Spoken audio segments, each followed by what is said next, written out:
Hello everyone. We're just waiting for a few more people to join and then we will start the presentation and the panel discussion.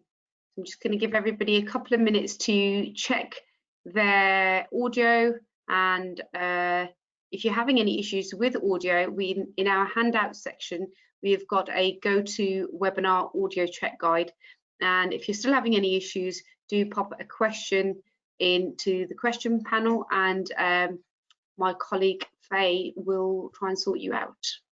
So just another couple of minutes and we will start.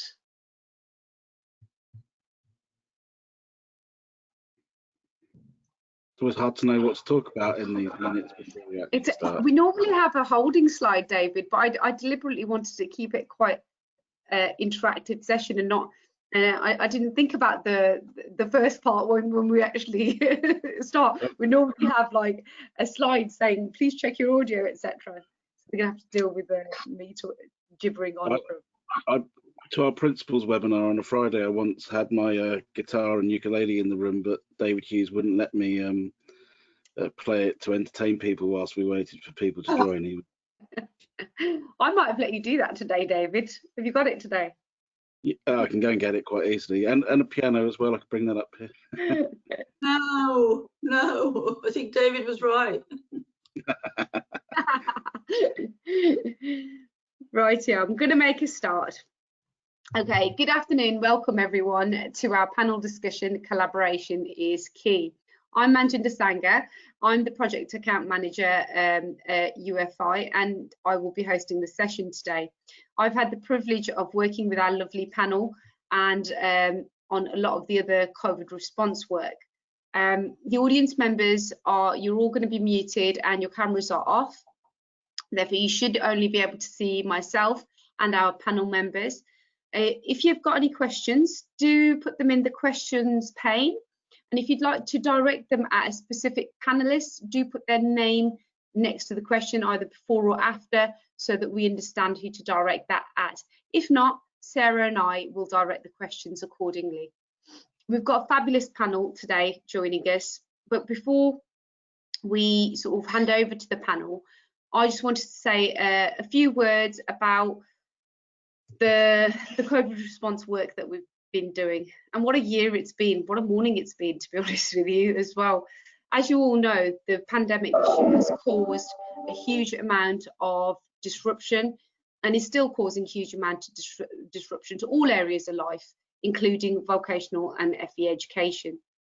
This year, UFI launched targeted funding calls as part of its response to the COVID-19 pandemic and its impact on vocational education. In addition to the calls that were aimed at organisations whose delivery was immediately impacted by COVID and a specific call for FE, we also developed a number of partnership projects whose collective reach, with organisations whose collective reach could deliver real impact and offer much needed support across the sector in the UK. Alongside this, we also launched a series of webinars called the How To series, and these were aimed at providing real-time practical support for the sector. In the last 6 months, we've awarded more than £1 million worth of funding to support the FE and vocational sector to manage the impact the COVID-19 pandemic has had and to improve the outcomes for learners. The work that has been delivered across the different programmes of work has impacted tens of thousands of learners in the UK. And today's session is a unique opportunity to continue to disseminate these learnings from the last 6 months to as many people as we can. The focus of the partnership work particularly was to encourage ideas for adoption and deployment of technology to deliver impact at a time when it was really, really needed. The themes discussed in today's session are going to be centred around catering to large audiences' changing needs, different user groups and correlation to learning, the challenges that continue to impact on learning, including the digital divide, CPD, pressures of change, mental health, infrastructure and cybersecurity. We're delighted that these organisations are able to share with you the experiences they've had and the work that they've been done and the lessons that have been learned from the work. As I said, the format of the session is going to be, there's going to be lightning talks, a panel discussion and an opportunity for some question and answer. So get your questions in. So without further ado, I'm going to introduce our panel and then hand over to each one of our membership organisations. So firstly, we have David Cork, who's the Director of Education, Skills and Policy from the AOC. Give us a wave, David.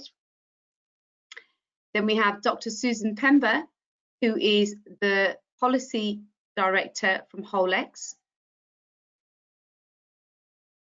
And now we have Katrina, who is the Senior Project Manager from AELP. And last but not least, we have the Project Lead from GTA England, Barbara Nance. Over to you, David. Tell us more about the project. So I'm just going to share my slides first. So hopefully, can you see my slides? Nope. Not yet. Maybe just taking a second. How about now? Yes. Yeah, brilliant. So thank you for the introduction. I'm just going to run through the program that AOC has delivered. We have worked on creating a post-COVID-19 EdTech strategy with the intention of leaving no student or apprentice behind. The key output for this program was an ebook publication, and essentially it's about getting government to invest in all forms of digital infrastructure. It's on lots of bookstores, but we've got the link there for the slides that you'll get later on Apple, so you can download the book for free straight away. Just to give you the sort of summary and the conclusion, we suggested to government that they fund, and they've done this through the College Collaboration Fund, which was previously the Strategic College Improvement Fund, a repository of high quality content designed for vocational in particular, and also skills-based delivery, and some elements of content that were also micro credentials as well. We were asking for increased funding to ensure accessibility for all FE learners, and I'll go into where I think we've got issues with the bursary fund a little later. Investment in staff development, investment in security, investment in infrastructure in general. We asked for government to bring forward capital investment from the £1.5 billion fund, which we got some flexibilities for. We asked for increased support and CPD, which we have seen through ETF and DFE for sector development, and also support from the school and college collaboration funds.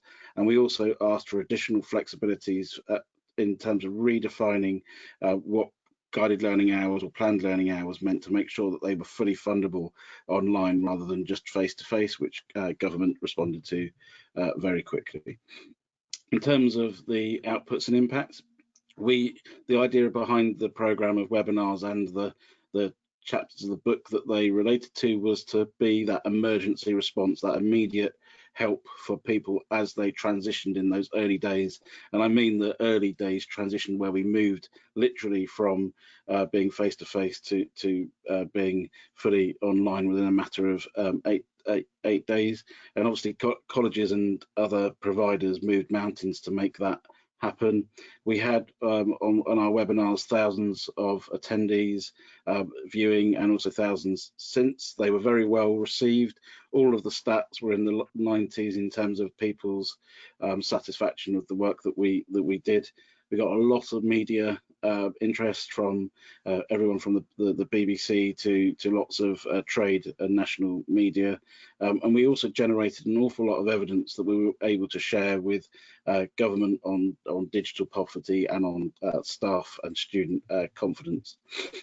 In terms of the things that we covered infrastructure, we covered cyber security, which we since know has been a massive issue during lockdown. As we speedily moved to be online for both admin and support systems, we know that we've had some really big ransomware attacks and also some web-facing attacks, and that we've been doing a lot of work with GCHQ, and they provide us a chapter for support in this program as well. So we also worked on digital inclusion. We worked on accessibility with accessibility experts. We worked on guidance for safeguarding to make sure that everybody and every institution was following the right safeguarding practices. We explored how mental health could be supported online and other enrichment activities. We looked at digital transformation and how a whole institution transitioned from being face-to-face to being a co-constructed program with lots of kids having iPads and other bespoke built content. We worked on a collaboration model with the Blended Learning Consortium to see how you can scale up content. We looked at lots of collaborative approaches for English and maths through the Century Tech program. We looked at that whole college approach to development, and I really recommend you look at the Basingstoke College of Technology and the Grimsby webinars, because they're really practical and really good at bringing together a whole community of staff and students. And we put sections in on learning spaces and communities for CPD for staff, and also for digitisation for internationalisation. So we put a lot of effort into building the chapters, and then building webinars and the final ebook, so you can see the key output. So that's what we did in the term between March and July, and that all happened very quickly. But I just wanted to spend a minute or two going through where we were then and where we are now. And I think when we looked and we were doing a pilot study with Ofsted on what remote learning, as they called it, looked like, and we were very interested in where we were there in terms of the quick move. All of the groups, all of the students, all of the staff already knew each other, so that transition to remote from a social construction perspective was far easier. That's a much more difficult task to do in September now, we think, and we think that that's had has a bit of an effect. So if you think that the students don't know each other, so the groups aren't formed and normed and stormed as they normally would be, and also the teachers, as they've done more and more CPD, they're starting to understand what they do and don't know. In terms of Ofsted, they've done a lot of interim visits recently. They've done 106 of those, and lots of staff have worked extremely hard and carry a significant burden. Lots of work dedicated to logistics and making sure that the college is open in a COVID safe way. Lots of colleges have had to resequence their curriculum, but lots of students are glad to return and also to both work and learning. But we also know that they do like that mixture of both face-to-face and online. We know that there are big problems with apprenticeships in terms of the number of starts and making sure that things remain continuous. We know that there are big problems with placements, and we know that there are challenges with endpoint assessments. So we know that online learning can play an important part in the diet of learning, but we know that whether it's recorded, pre-recorded, or a hybrid model, it's not always the answer. And I would say that the pressure on teachers is large at the moment in terms of delivering this hybridized model, as we call it. We can see that there are lots of benefits to working online, that lots of previously reluctant staff have become much more confident, but obviously skills remain variable, and I think we need to invest a lot in terms of CPD.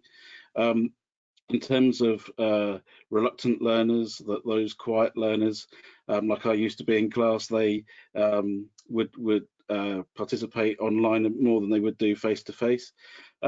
I'm less worried about those, but much more worried about those that are suffering from digital poverty. And I'll show you some of the evidence in a minute around how many people are not being able to access learning properly because of digital poverty. We also know that trainers and teachers are being really flexible in terms of evening delivery and the way they're communicating. The staff are going above and beyond to make sure that they get a meaningful experience, which is going to be really important as we enter into this new lockdown phase for the next month. AUC has done a recent survey that closed just a day or two ago. So it's our third COVID survey, and we use these to provide evidence to government around what the big issues are. And we're seeing some big issues, some that are related to learning, some that aren't, but there's lots of financial uncertainty. We've got a big increase in 16 to 18-year-olds, but we're finding that although adults and HE are relatively stable, there are some outliers where there are some people that are hesitant to come back into face-to-face learning. Student retention, the evidence doesn't show it's a problem yet, but it's a big worry in terms of whether people will stay the course like they normally do. Employers, in terms of placements for T-level study programs and traineeships, employers are just saying that they can't offer these anymore, and that's a really significant issue in terms of study program compliance and Ofsted, and most importantly the experience for young people. So we're really worried about that at the moment. Lost learning for new starts, you'll see in a minute the data is quite shocking around how many learners came in with significant amounts of lost learning. We've still got a lot of uncertainty around assessments, digital poverty and staff confidence. So I'll say one or two comments per slide. You'll get these later, but the vast majority of colleges are saying that retention will be better or broadly the same as last year, but there's still a significant percentage, under 18%, where they're saying that it will be worse than last year. In terms of lost learning, you can see that the vast majority, for either all new starts or for most new starts, are saying that lost learning will be a significant issue in this academic year. In terms of placements, 90% of colleges are saying that they're going to struggle to meet their targets for CDF work placements. And in terms of for study programs, it's almost 100%. So, and that's because employers are saying we just cannot put them on after Christmas or in March or beyond. They're saying they can't do their placements this year for a number of reasons, and some of the reasons are everybody's working from home, so we've got no means of putting a work placement on. So we need government to say they will provide flexibilities for these. And if we look at the DWP program, the SWAP program, they have these flexibilities. So there's precedence for using these flexibilities and work placements, and some of those can be online and virtual if thought about properly. A large number of institutions have reported that they've got hundreds and hundreds of students without devices or access, and the reasons why they haven't got the devices that they need, so almost 60% they're saying that they're not eligible for 16 to 19 bursary support, or that nearly 40% are saying that the bursary funding has run out, and over 80% are saying that they don't have a stable internet connection at home, and then the others are saying they don't have a suitable space or that they don't have a suitable home environment to work in general. So there's a real big issue with the digital divide, and especially affecting disadvantaged young people and disadvantaged adults. In terms of confidence, one of the things that I'd like to say is that we've seen as CPD has been layered on by institutions and by school and college demonstrator programs and by ETF and others, we're seeing people start to understand that what they know and what they don't know. And so I think they're reflecting on how confident they are and reassessing that, because this looked a little bit more positive. And I think also the fact that the group dynamic hasn't gelled in the same way that it did immediately in March is also a factor in this situation. You can see that most are getting their staff are getting their development from the internal training, but some are getting it from the likes of Microsoft, Google, Apple, the EdTech demonstrator programs, ETF, and JISC. So that is those are my slides. I'll stop sharing my screen now and hand back over. Thank you, David. That was really, really useful. Some really interesting insights into how things have changed from right at the beginning of the pandemic to what they are now. And there have been some significant changes. Right, I'm going to hand over to Sue next. Sue? Okay, that's fine. Many of the themes are very similar to what David has talked about, so I won't go into in depth on those. Our project is called the Digital ACE Project, and if you're keen to learn more about it, then please go onto the Holix website. It was devised to be really practical. So the first thing we did was do a survey to find out, where people were on their sort of digital journey, what they were doing online already and what they weren't doing. And as you can imagine, this sector, the adult education sector, really they sort of they pride themselves on being face-to-face. They pride themselves on bringing reluctant learners on. So up until March, digital learning was not something really that many of them focused on. However, they're very learner-centered, and when they realized that this was the only way learners were going to get a chance to learn, they converted their provision rather quickly. But they needed help, they needed support, and they needed guidance, and that's where this document, that's where this project sort of fell into place.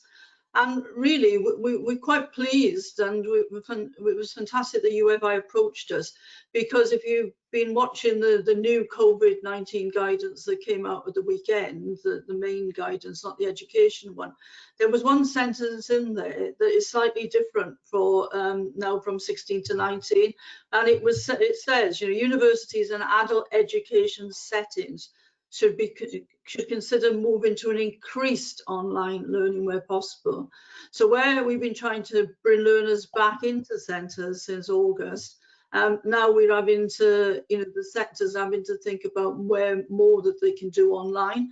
So this project has been incredibly timely, and it concentrated really on practical help. So we worked on several guidance documents, and then had sort of complementary sort of webinars to go with them.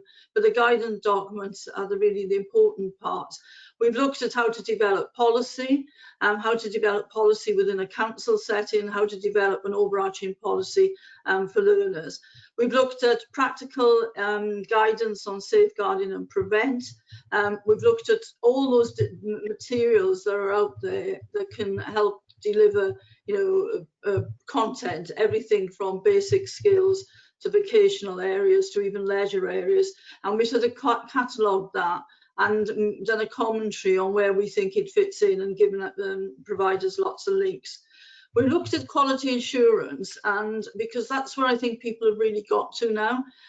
They first of all jumped into delivery, and secondly, quality was the sort of second issue, and now it needs to be the first issue. We need to be able to give a quality experience that's not just about delivering content, but also about engaging learners, making sure that that interaction, it may be virtual, but it's still there. And then there's a whole category of learners that we work really probably more with than other sectors, and that's the low-skilled learner. And then we've looked at how we can adapt these materials and how we can adapt our systems for those learners. And lastly, and we're going to do this first, but we ended up doing it last, which is the underpinning technology.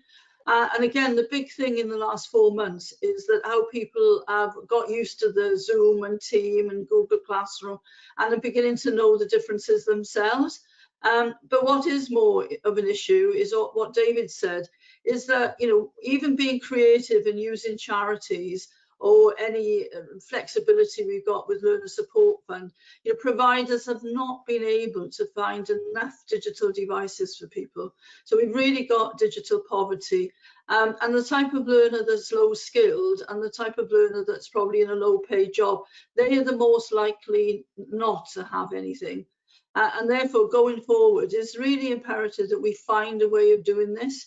You know, I love government to come up with a bit of support. We're not talking about big monies here. We're just talking about, you know, Chrome or something like that, and, you know, free access with maybe a partner for Wi-Fi. But it's really, really now quite important. When we run our webinars, we've got more people every week. So we've run one every 6 weeks, and it's been amazing. So we've been having 200 to 250 people at the technology one earlier on this week. And now going forward, back to this really practical help, is that from now to January, we'll be running a sort of training of the trainers. So we've taken the best from the sector and we've given them a new name. They are the trainers of the trainers, and they're digital ACE trainers, and they're there to offer online delivery to help tutors, teachers, support people, you know, learn how to use the kit in probably different ways than they're doing it now. We're also setting up a digital community on Facebook, so that we've got this professional community where people can actually share, you know, lecturers, teachers can share what they're doing. And lastly, probably one of the most important aspects, we've been able to offer what we call the Digital ACE Advisory Offer.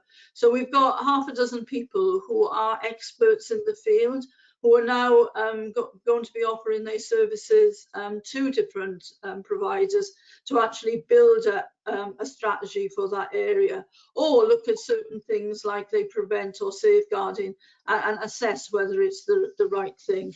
Like David was saying, we've also been pressurising, using this project in a way to get the evidence to pressurise government and MCAs, mayoral combined authorities, because we do need to do, I think, a few things nationally. We need to understand about the sort of the poverty and deprivation that some of our people, our learners, are living in, and therefore asking them to find a device or take out a contract is one step too far. So we need to help solve that. We've got the connectivity issues. We've also got the development of materials. And I think this is where I've got to in my own thinking. We've got some great content now, but whether we are delivering that in a way that is engaging and inspiring and letting those learners have that sort of light bulb moment where they're actually getting an educational process, that's where we've got to work on now. And I think that, you know, many of the tutors that work in adult education, that's what they're keen to do now. They're keen to sort of break away from just delivering content and be that sort of educational support mechanism for that learner.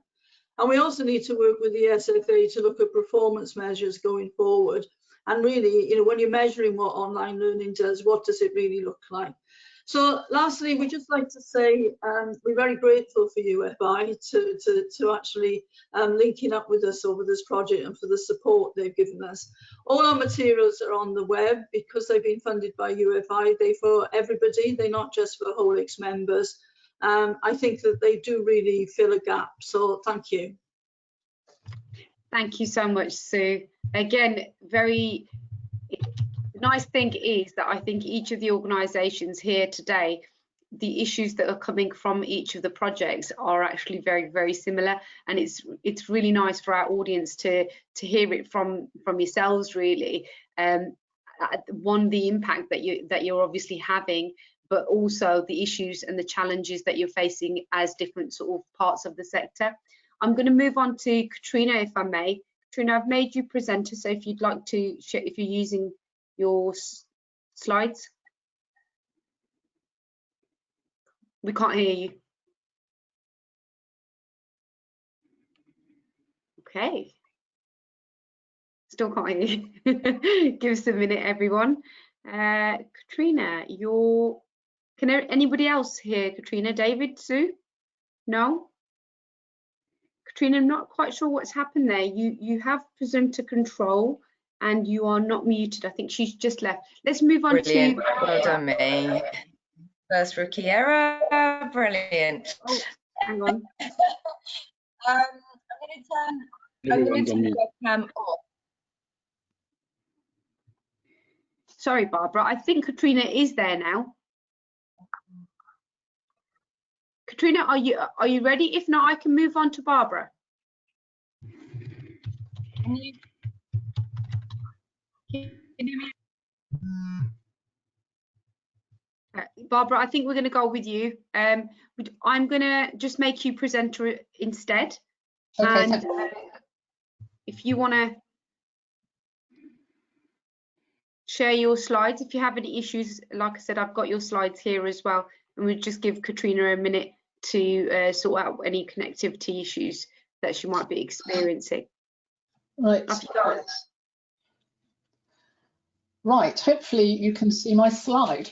Yes, is that? We can see a version of your slide. I think it's got the slide at the bottom. You might just need to make it whole screen. It should be whole screen. Let me just go and double check.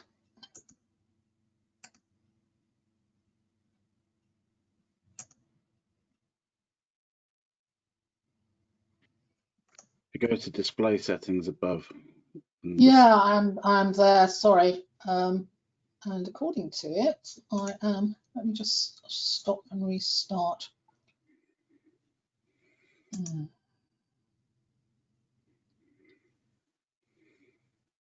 Right, which is the answer. Manjinder, do you want to show it from your side? No problem. No Okay. problem. Just give me 1 second.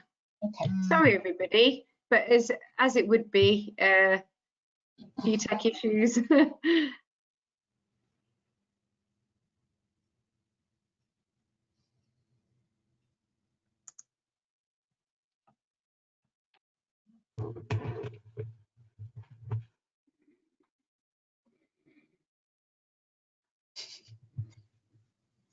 Lovely, thank you very much. Right, so I'm here as project manager for GTA England. It's, I think, useful just to put context as to who we are. So GTA England, it's a national representative body established years ago, 1964. Very few people most likely will remember it. Industrial training boards, it was established by them to provide collaboration between employers and providers. So they're a commercially run, not-for-profit organisation, limited by guarantee. So they're led and governed by employers, and we deliver predominantly to STEM-related and technical training for industry by industry. So that's sort of where we're at. We obviously have a collaborative network and all the other things that that the team here also have in their various organisations. So I will go on though to about our project. So our project was called Remote Learning Now and Beyond, and it was to support GTA England's network of apprentices providers in the delivery of remote learning during the pandemic period and also beyond. So by the end of the funding period, what we hope to do is individual GTAs will be in the position to deliver apprenticeship programs using an inclusive blended approach. So the approach would include remote delivery through virtual classrooms, independent learning through adapted resources, and shared across the GTA network in online repositories. And obviously, if restrictions cease, because that was that sort of initial bit, some class-based training with social distancing. So we saw two distinct stages. The first was remote or emergency remote delivery. That was that sort of from March until June or thereabouts. And then after that, when the restrictions eased up, then the section was called Preparing for Remote Delivery. So remote delivery, what did it look like? So how could we support members in this initial stage of lockdown? So first of all, we wanted to know what resources members already had. What did they have out there? And whether they could be used and adapted for blended or remote delivery and possibly shared. So we surveyed members as part of this, and also to establish if there was any commercial conditions for sharing. So that was the first part. Second part is obviously we wanted to support our members during lockdown with professional CPD. We recognised there was an immediate need for a number of things. One was about looking at existing content and adapting it, particularly presentations for independent learning. Two was about how do you deliver classes, tutorials and support using virtual classrooms. And then three, to think about and support accessibility and inclusive needs of the apprentices, particularly with those with SEND, but actually all of them. And so we developed and delivered 3 webinars, one called From Presentation to Online Lessons. Second one was how to deliver through virtual classrooms. And the third was around accessibility and awareness and checking, really, really important. And obviously all through that, we were considering about what quality online learning looks like. And the last part of the phase was really about getting ready to come out of that initial lockdown and setting up a support structure for members to access, as well as identifying a repository for members to share content. So that was the emergency remote delivery bit. Then we looked at enhanced remote delivery. We have fun with these titles. And it was about delivering or building on the lessons we'd learned during the lockdown phase. So how do we support remote delivery as a blended model, which combines virtual class delivery, etc. So to do this, first of all, we again looked at identifying and gathering together the resources. So in that first phase, we did a survey basically, and this time we're going to be gathering together those resources and put them into a repository that could support the remote delivery or blended and remote. And as feedback from the members, this was actually in OneDrive, so something everyone could access easily. And also creating a matrix, a mapping document of what was there, but also identifying what was missing. And this is obviously going to be made available to the members. So that was the first part. The second part was that confidence building that GTA members needed. So it was about building the confidence of the GTA network to deliver quality remote learning. So we've thought about resources, and we know there's a need for them, but actually a lot of the providers thought, well, actually, we're not used to delivering blended online learning. So what does good look like? You know, are we doing good? What should it look like? So to do this, we've been writing a GTAE guidance document, which will guide GT members in the adoption, integration, and further embedding of distance and remote learning pedagogy fit for purpose and compliant with Ofsted expectations. So it's about providing quality criteria and the development toolkit as to what good looks like in blended online teaching and learning. And obviously this is also going to include a quality criteria for the resources. So we've also delivered a webinar which is called Looking for Good Online Learning. And this was looking at the Ofsted perspective of good online learning. And it was delivered by an ex-Ofsted inspector. So we got the people in there that knew what they were talking about. And then the third bit is that we wanted to support our GTA members to create those quality resources to use. So what we've done is we've established a Creating Online Resources Practitioners Group, very long title, and it's to provide mutual support and ideas in adapting as well as creating resources for use online. We developed and delivered, in fact the other day, a webinar related specifically around design for the creation of online resources. So it was looking at instructional design, ADDIE, and taking participants through that process. So quite a high level, but thinking about what the design process of an online module might look like. And then obviously we're providing ongoing and on-demand support as well. Could you go to the next slide, please?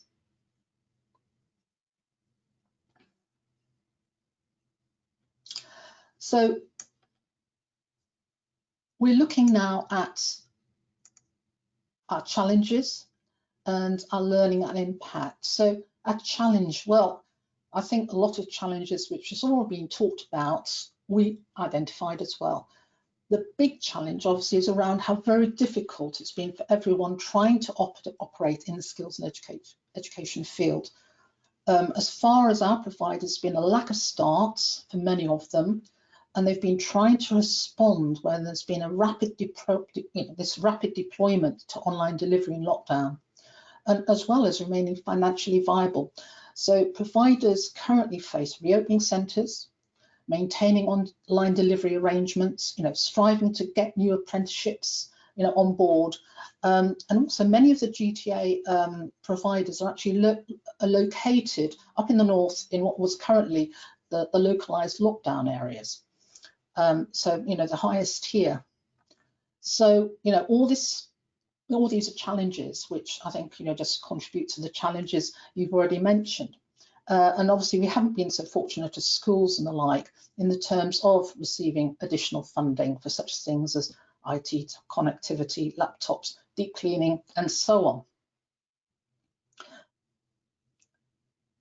David mentioned, in fact, both and Sue both mentioned about access to technology, and this is a big one that we've come across. Access to technology relates to both staff and apprentices. If you're in a household with other people trying to teach online or a student accessing learning, then that could easily be an issue around who's using the technology as well as connectivity. We've also got apprentices, actually, and teachers as well, who are in deprived areas working from home, which is an additional challenge. That talk about digital poverty is so much the case. You've got learners that don't have the money for a laptop. When there was severe lockdown, it's not as if they could go down into a library to access the computers. So it is a big issue, digital poverty. We've learned that we need to support staff for a whole host of new knowledge, skills and behaviours. And to do that properly, we've learned that the resources that can be used in the classroom setting aren't totally appropriate for online delivery. Nothing new there, I don't think. They are very, very different skills and staff need lots of support. Staff have been struggling to adapt existing resources. Some of that is lack of knowledge, how to do it. Some of it is around time constraints, when have I got the time to do it. Workshop tutors, for example, are very hands-on people as well, who are specialists in their own areas, but don't necessarily have the knowledge to create good, robust online courses that actually stretch and challenge learners. So those are some of the challenges. Learning and impact. Well, we know where we are as far as this project's concerned, but also where we are. And we also know what we need to do going forward. Staff are being very imaginative in their delivery. They really are. Some are using Zoom, others are using Teams. They're using survey tools as well, having tutorials outside the lessons. Some providers are using Teams and Zoom delivery purely to replicate the classroom situation, followed up by tutorials that then may be carried, followed up by an online task using Padlet or Notebook. We have learned about the importance of supporting mental health. And this is why it's so important about tutorials, one-to-ones, or in a group, but actually that we have follow-up. It really is important about the mental health of our students and our staff, actually. An interesting outcome of the period was that when the staff and apprentices were logging in from home, actually it freed up some physical space in capacity in the workshops. So it did mean that when we got to the stage of having people going in for training, that actually cleared some space so they could have their social distances and made it easier. But we know that our apprentices miss their skills training. They need it. And I'll come on to that in a moment. So we know what standard of resources and delivery we're aiming for, and we know how to support our members going forward. So it's been really, really tough for the providers, but as I said, the real positive is that we know where we are and we absolutely know what our next steps are. We need to continue to adapt existing resources, many of which are PDFs, so chunking them up, making them interactive, engaging, and that can be delivered online, as well as meeting the quality criteria that we've developed. And we need to create new resources as well to fill the gaps. There are quite a few gaps where no online resources currently are available. So the funding and advice to us at this point has been absolutely essential and appreciated and highly valued. So thank you, Manjinder. But we now need to pause really and consider how we move our practitioners to creators and create a legacy for the future. And thank you very much. That's me. Thank you very much, Barbara. Again, the issues that we can see that are being echoed by each institution are in the detail. They are quite different for each of the segments of the different sectors, but overall we are touching upon the same issues again. Let's see if we've got Katrina back. I'm quite conscious of time as well. Katrina, are you there? Can you hear me okay? Yes, we've got you now. Would you like me to? Yeah, I think there's a slight delay. I never know what's going to happen. If you could get me onto a panelist, that would be great, so I can share my screen. Hopefully that will work okay. Right, here you go. Brilliant, thank you. Okay.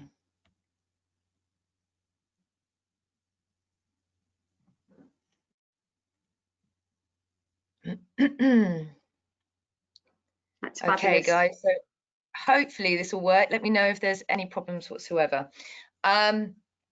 Okay, so my name is Katrina Thomas. I am the project manager at SectorShare and the senior project manager, the project manager at AELP and the senior project manager for the SectorShare project.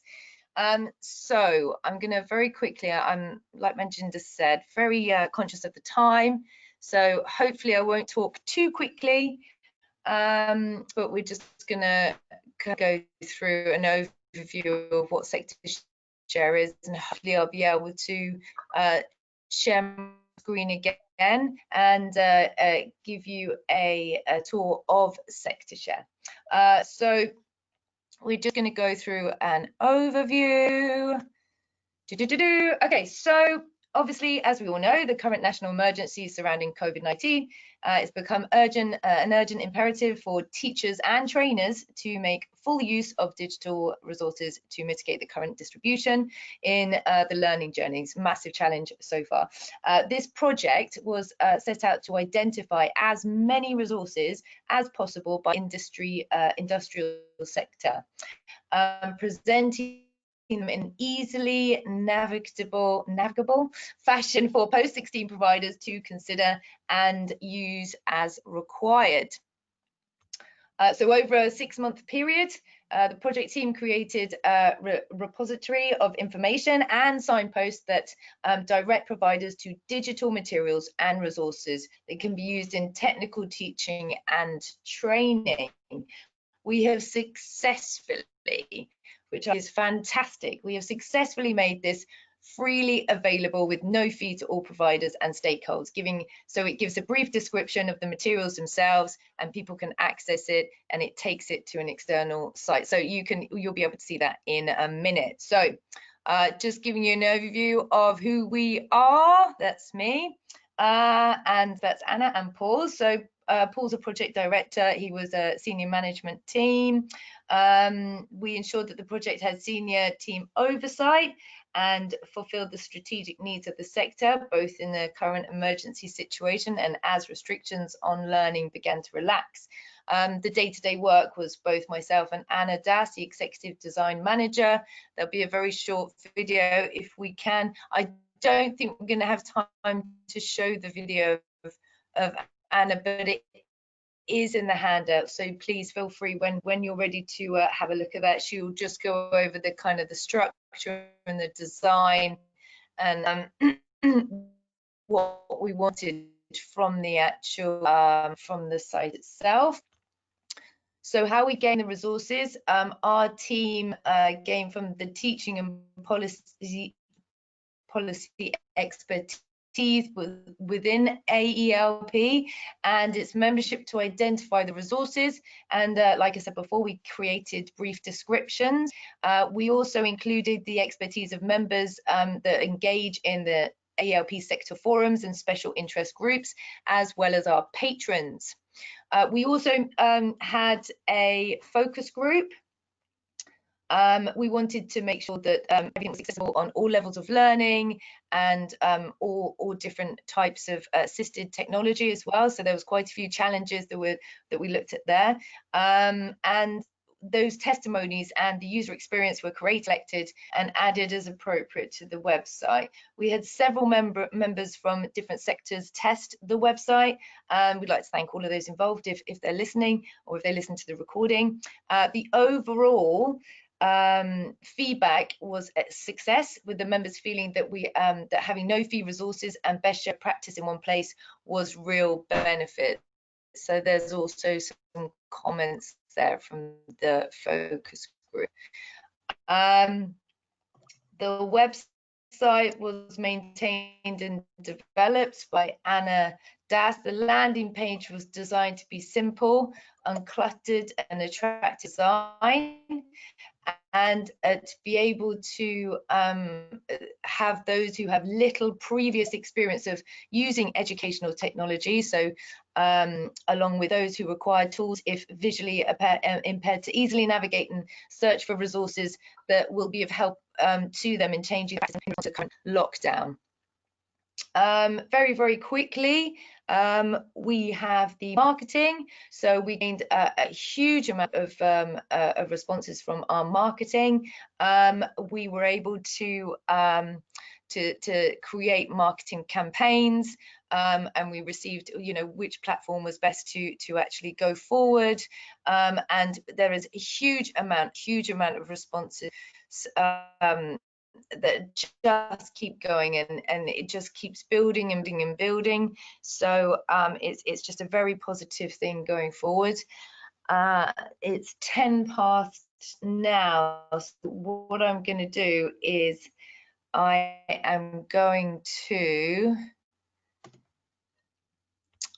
so if you want to get in contact, that's the resources at sectorshare.org. But also, if I can quickly go to, let's have a look. Okay, very, very quickly. Sorry, I'm about 100 miles an hour, but I don't want to take up any time further for the next person talking. So this is the actual landing page, the website. It's sectorshare.org.uk. As you can see, it's very beautifully presented, nice and bright, simplistic in the way that it's visually designed. You have the sectors down here. I'll go into one of these things just so it demonstrates how we can actually go forward with any courses. Okay, so you click on the business management. The levels come up. You can either have all levels, level 1, 2, and 3. Are you a mutant? Hopefully not. But you could, for example, you can click on any of these. Business management. If you want to know more about that, you can then click on the read more. It brings up a page of, so it has who's actually who is running the course, the contact details. There's also some testimonials sometimes on some of the pages, a brief overview, Katrina, we're losing quite a lot. And also here you can get the course information. So yes, I think that's me very quick. Thank you, Katrina. Are you really? Oh, that's a big shame. I'm going to stop sharing my screen now. That'll be great. Well, we can see that all of the projects have done some amazing work, and I'd just like to take this opportunity to really congratulate each of the organisations for their exceptional hard work in supporting all of their members. And on behalf of UFI, we're really glad to have been involved in that journey. Going forward, and I am conscious of time, so we might run over a little bit. I just wanted to say that we can see that we have some issues and challenges in each of the sector segments to now start to deal with. All of the learnings from each of these projects and the ongoing learnings we are going to continue to use to develop our challenge fund, and it has already been taken into account as well. What I am going to do now is just, if you do want more information about the challenge fund, please do join Louise Rowland's webinar tomorrow, which is all about the funding in 2021, and I think that's tomorrow afternoon, isn't it, Sarah? Or is it tomorrow morning? If you go into it's tomorrow afternoon. Tomorrow afternoon, and the details to that will be on our website. Sarah, are there any questions from the audience?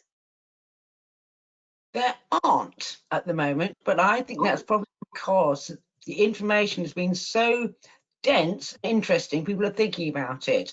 But if you don't mind, I've got a question. Yes, of course. So I'm going to kick this off, which is, I was struck by something that David said when he talked about how apprenticeships are in decline and offering of placements is difficult, for example, for T-levels, because everyone's working from home. Absolutely.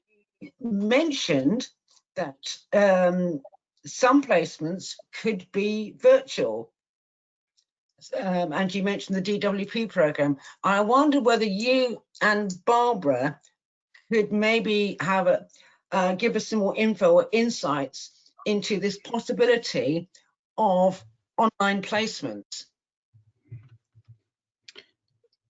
So I think that they're obviously something that can happen, but the reality is that the department and the minister has to want them to happen as well. So we need the flexibilities in policy terms first, don't we? So we need to make sure that comes into place. But the experience can take many forms, can't it? So it doesn't have to just be a face-to-face placement. And I think T-levels, there's only over 1,000 people doing T-levels. So T-levels aren't really the big problem. It's the study programs and the CDF students that are the issue. But the DWP, they do virtual tours, they do job shadowing, they do interviews with current employees, they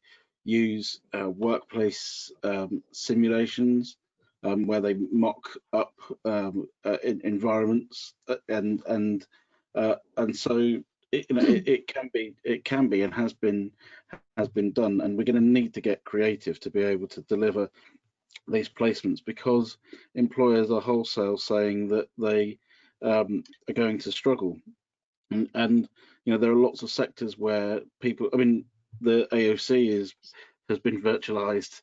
I'm sure it's the same with HOLEX and with AELP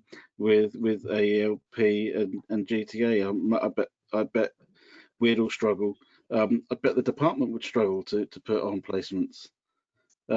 So it can be done, and we're going to need to be flexible to make sure that it's as employer related as possible. And there are loads of other employer projects and tasks that can be undertaken that aren't as good as a placement, but we'll have to do because we're in exceptional times. Yeah, and I think also it's about being able to create these virtual not only placements, but actually opportunities for technicians to be able to practice those skills in a virtual way, but not in their placement. And obviously that always has a cost implication, because you've got to have the software, etc., to develop it. There is software out there, there's various projects going on about it, but it's about actually, it is a way forward. And actually apprentices quite like the idea of doing virtual stuff, because assuming they're not digitally excluded, of course, and they have access to their computers. But it is a great way of going forward. You know, exactly what David says, but also we've got to have the money to create those resources.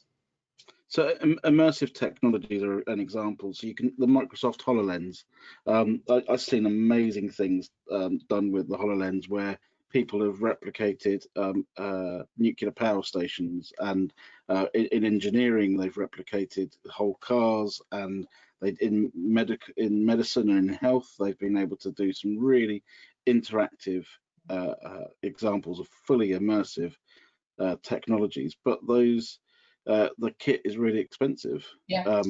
and you can't deliver that on a national basis, can you? So I think we need to really think about how we're going to be creative, but also we need to be realistic that we're just not going to be able to do some of these things, at least for the short term.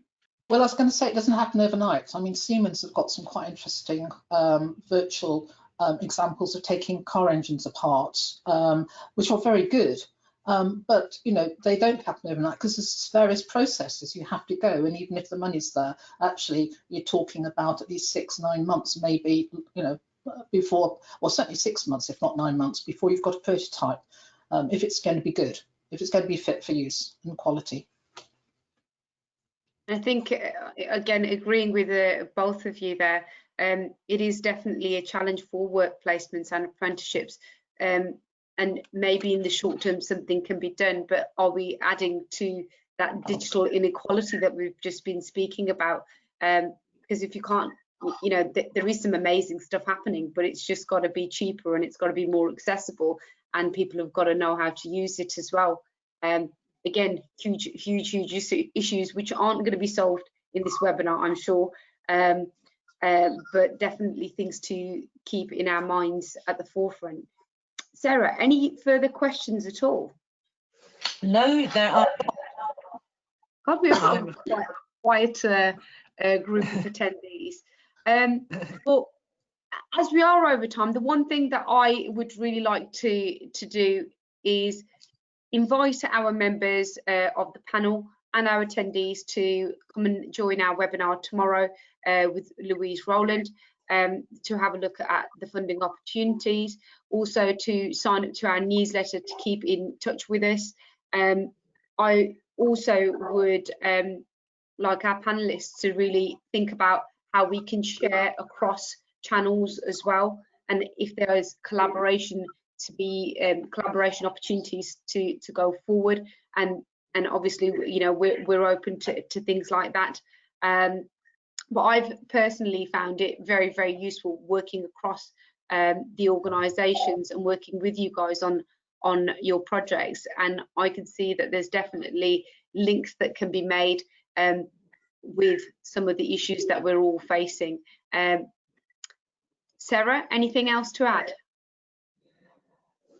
No, apart from say thank you very much. Sign up for Louise's webinar tomorrow at 2 o'clock. Just go to the Week of VocTech page on our website, and we'll let you in. It's been really, really interesting. Thank you very much. I have genuinely been really impressed, and I've learned a lot. Thank you. Thank you everyone for your work, and obviously taking the time to be there this morning for the showcase, and your involvement today and your involvement in the projects themselves, because I think you're all doing a fabulous job. Thank you so much. Thank you.